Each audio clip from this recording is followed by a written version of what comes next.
It's very rare for me to enjoy a controlled glass pad at first when I get it. Usually I prefer very fast and very speedy with very low friction glass pads. But as soon as I tried the lock-on gear Harut, I really did love this mousepad.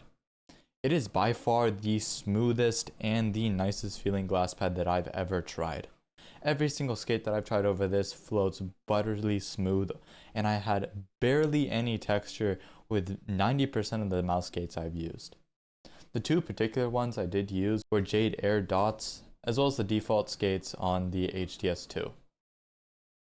Both of these skates performed phenomenally. I had very little feedback on the actual mouse skate, and it just made this pad feel extremely smooth.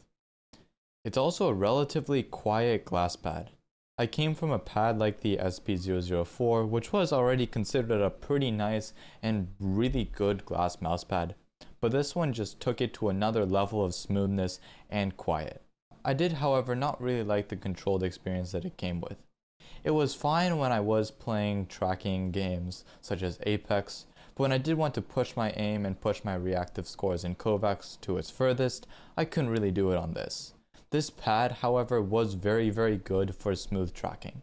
I found it was one of the nicest pads that I owned if I was tracking more of a smooth target, like someone strafing in one direction in Apex, or a smoother task in Kovacs that did require a little bit more of the finer movements and the finer controlled and not really as fast or as reactive as something like a faster scenario would need. Talking about the actual surface of this pad, getting into its details, this pad is 490 by 420, your typical size of a mouse pad. The design on this pad also looks really clean. It's probably top 3 favorite designs on any mouse pad I've seen, and I just really enjoy it, and it looks beautiful on my desk. These pads are also numbered. On the bottom right corner you do see a number. My camera doesn't capture it very clearly, but I do have number 75. I'm pretty sure there's only a few mouse pads left of this since it is a limited pad. I was told there's about 60 to 50 pads left on October 24th, so you might want to jump on this pretty quickly if you do want to get your hands on this pad. Speaking about the base of this mouse pad, I do think it's a very good quality base when you do first use it. It stuck to my desk very well, and I didn't find that it moved at all.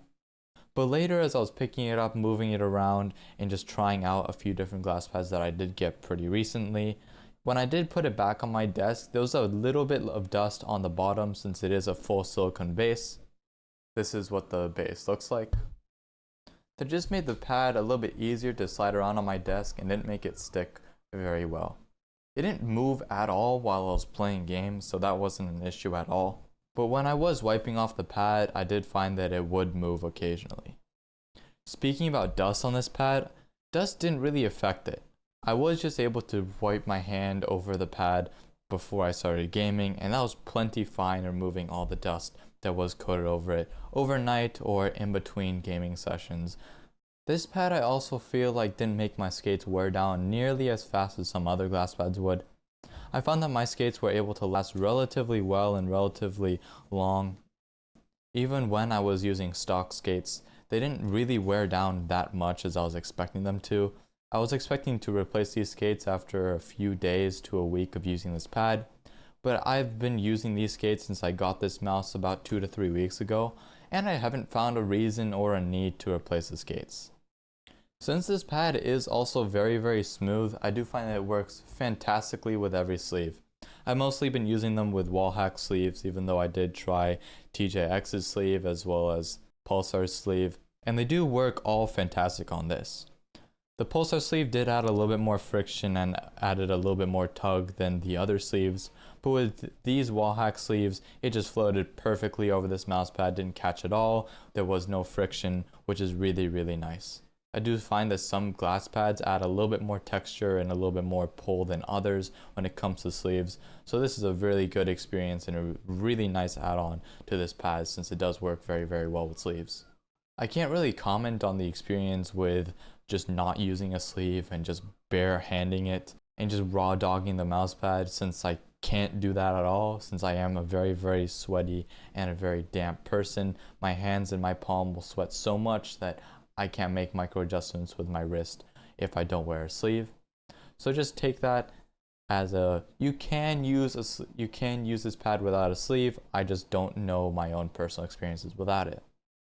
When it comes to skates that I would recommend on this mouse pad, they do break into a few different categories, and this would also provide for basically every skate on glass pads.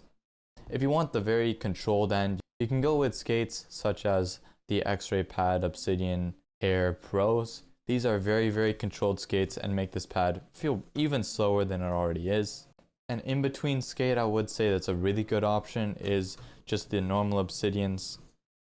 These add, I would say, the perfect amount of control for the average person and does make this pad pretty relatively balanced and just not fast and not perfectly slow. So these I would say are the middle range to skates to use on a glass mouse pad. If you're an absolute crazy person like I am and you do just enjoy the literal limit of static and dynamic friction, trying to go for the fastest experience you can, there are two skates I would recommend. The Jade Airs are the smoothest skate I've ever used, and my review for these skates will be coming out pretty soon since I do love them so much. These are the skates I've been maining on my Beast X Mini for a while now, and just overall recommend these as the smoothest mouse skate on the market. These aren't the fastest skates that I can use. The fastest would definitely go to the normal Jade Airs. These are even faster and even less controlled than the Jade Airs, but they aren't as smooth and also wear down much faster than the Jade Airs. So that's just something to keep in mind. Briefly looking at how this pad compares to other very popular glass pads on the market. First off, we do have the SP004 from Wallhack. I will say that the Wallhack does create a little bit more sound and a little bit more speed than the Harut. But I will say that the added smoothness that you do get from the Harut does make it a very popular option and a very good option for most people.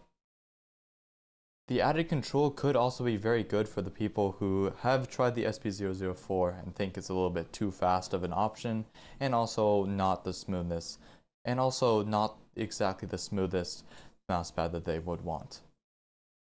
A pad that people have been comparing the Harut to in specific is the Empress or Dark Chaos from Padsmith. Both of these pads do have pretty similar dynamic friction properties. However, I do feel that the Padsmith pads aren't as smooth and aren't as quiet as the Harut, but they do have very, very similar, as I said, dynamic and static properties. If you are looking for a pad with similar dynamic and static properties to the Padsmith glass pads, but are looking for something a little bit quieter and a little bit smoother, the Harut is definitely a very good option for you. That's really all for my thoughts and opinions on the lock-on gear Harut. If you guys do want to check this out, I will have this pad linked down in the description below. Just know that this is a limited edition pad, so once it does sell out, I don't think they'll restock it for a while, so make sure you do grab it when you can. Thank you guys so much for watching. Until next time, peace.